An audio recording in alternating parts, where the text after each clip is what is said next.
Hello. Thank you for tuning in and listening wherever you might be from around the globe. This is episode 30 of our ongoing podcast series, The Anatomy of Modern Romance Scams. I'm Michael B., and once again, I'll be your host. If you've been listening for a while, thank you for coming back. If this is your first episode, I want to welcome you as well. My mission has always been simple: to help people understand how modern romance scams work, how to recognize the warning signs, and ultimately, how to protect themselves and the people they love from becoming involved. And before we begin, I want to mention a few things. I don't have music at the beginning or the end of my podcast. You may have noticed that I'm not the best speaker. My intent is to deliver this information as honestly and in the best manner that I possibly can with the least amount of fanfare.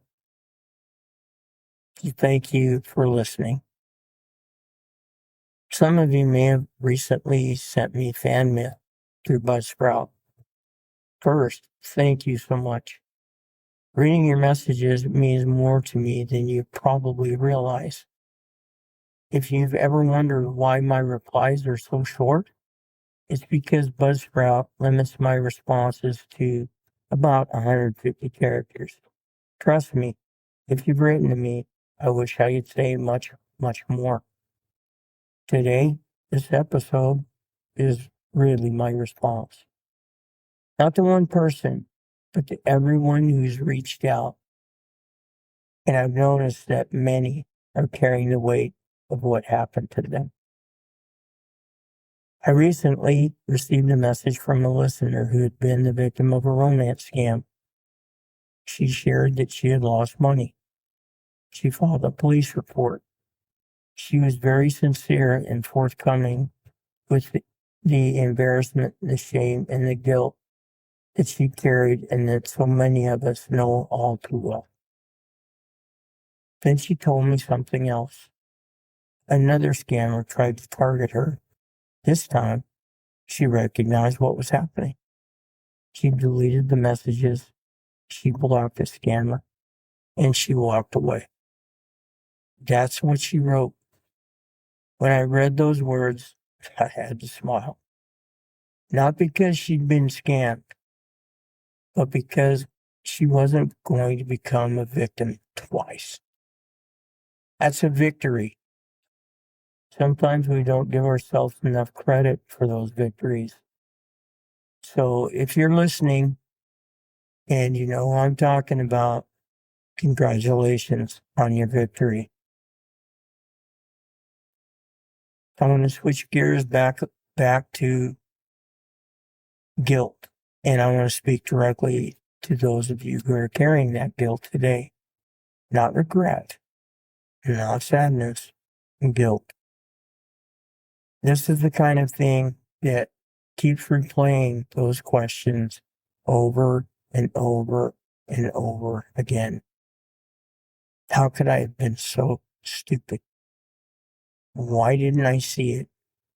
How could I have moved that money? If those thoughts sound familiar, you're just not alone. I know them far too well. Many of us know them far too well. Here's something that I've learned. Romance scammers don't beat us because they're smarter. They beat us because they're professionals. This isn't something they do once or twice. It's what they do every single day. They've spent hours studying human emotion. They know how to build trust. They know how to create hope. They know how to manufacture intimacy, how to mirror our interests, and how to become the person we've been hoping to find. They know exactly when to comfort us, exactly when to pressure us, exactly when to promote a better future and promise that future as well. And they know exactly when to ask for money. By the time that request comes, it doesn't feel like a financial transaction. It feels like helping someone you love. It feels like building something you've planned. It feels like putting together the pieces and going ahead with everything that you've talked about, with all the plans that you've made. This is not an accident. It's called engineering.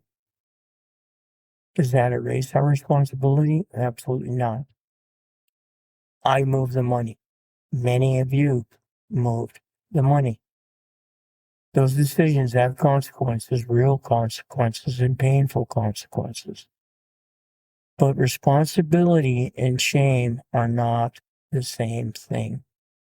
Responsibility says, I made a mistake. Shame says, I am the mistake. Those are two completely different conversations. Please don't confuse them.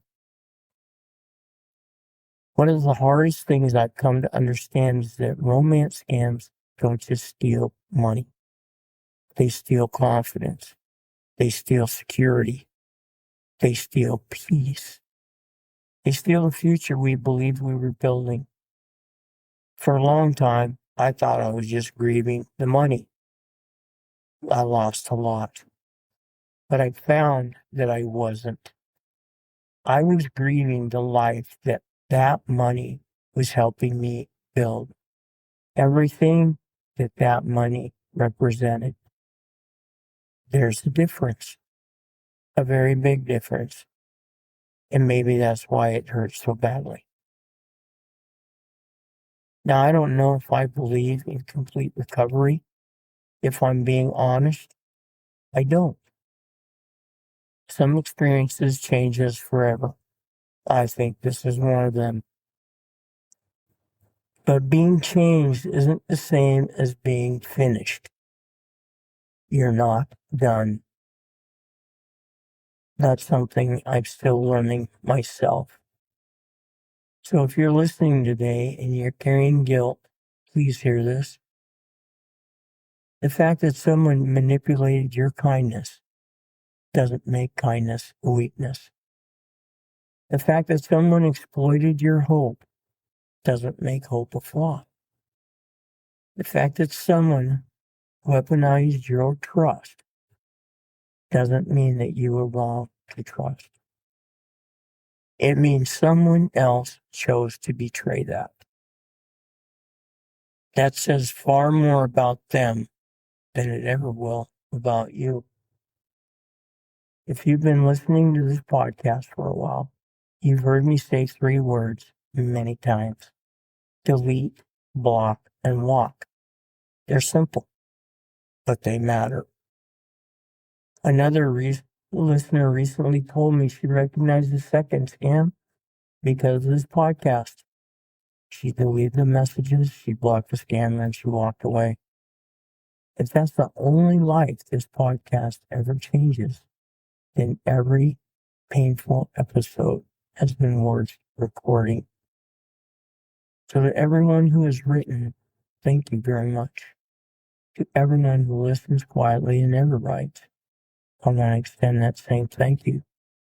And to everyone who is still carrying more weight than anyone around them realizes, you're not alone. I understand. More importantly, there are thousands of us who understand.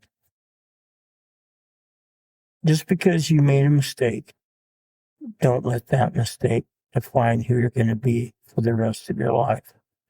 Will you ever forget it? Most likely not. I've never found somebody who says, I'm completely the same person and that doesn't bother me any longer. But don't let guilt, don't let shame box you in and keep you from living the life that you want.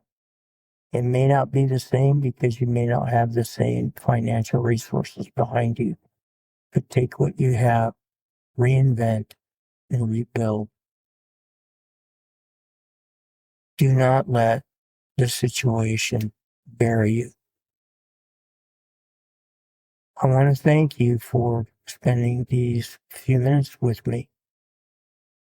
If today's episode resonated with you, I hope you'll share it with someone who may need to hear it. You never know whose life you might change with just a simple conversation.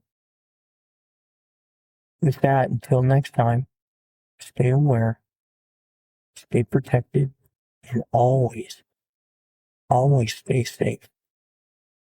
I'm Michael B.